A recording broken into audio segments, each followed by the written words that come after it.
When Aidan Became a Brother, written by Lukoff, illustrated by Kaylani Juanita. When Aidan was born, everyone thought he was a girl. His parents gave him a pretty name, his room looked like a girl's room, and he wore clothes that other girls liked wearing. But as Aidan got bigger, he hated the sound of his name. He felt like his room belonged to someone else, and he always ripped or stained his clothes accidentally on purpose. Everyone thought he was just a different kind of girl.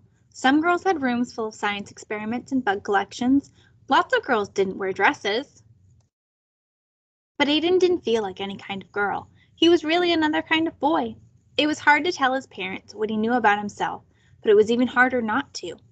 It took everyone some time to adjust, and they learned a lot from other families with transgender kids like him.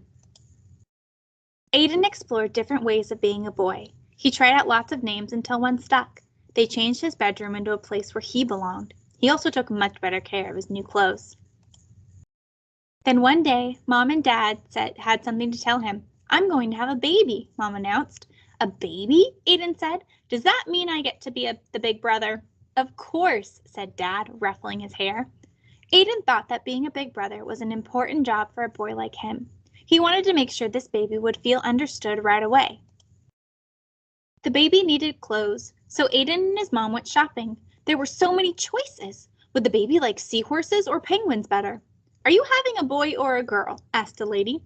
Aidan didn't like when people asked if he was a boy or a girl, and he hoped the baby couldn't hear yet. He was glad when Mom just smiled and said, "I'm having a baby." The baby's room needed to be painted, so Aidan and his dad went to the hardware store.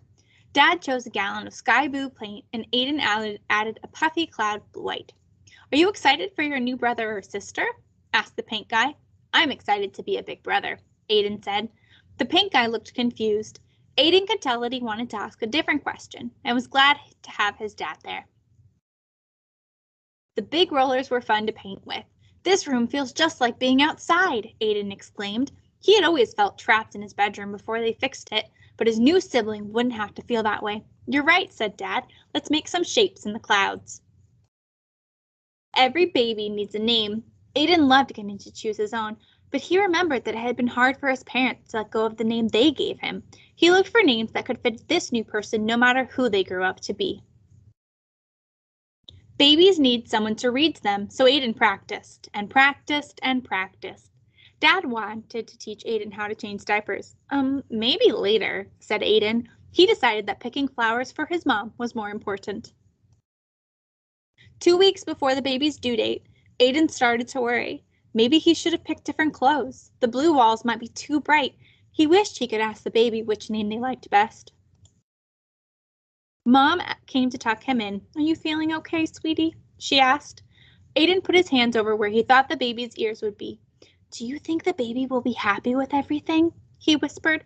"I don't want them to feel like I did when I was little, but what if I get everything wrong? What if I don't know how to be a good big brother?" Mom hugged him tight. "When you were born, we didn't know you were going to be our son. We made some mistakes, but you helped us fix them. And you taught us how important it is to love someone for exactly who they are. This baby is so lucky to have you, and so are we." The next morning, Aidan found the boxes of his old baby pictures. He looked so different back then. It hadn't been easy, but he liked the boy he was growing into. Maybe everything wouldn't be perfect for this baby. Maybe he would have to fix mistakes he didn't even know he was making. And maybe that was okay. Aidan knew how to love someone, and that was the most important part of being a brother.